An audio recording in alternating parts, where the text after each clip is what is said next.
Another day, another client. So today guys, merong nag-chat sa akin na i-print lang daw yung mga ID nila kasi kukunin lang nila if matapos ko na. Then mag-chat lang daw si ako.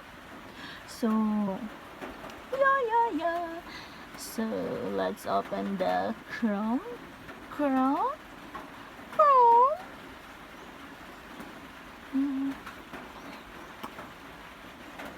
Then the Facebook.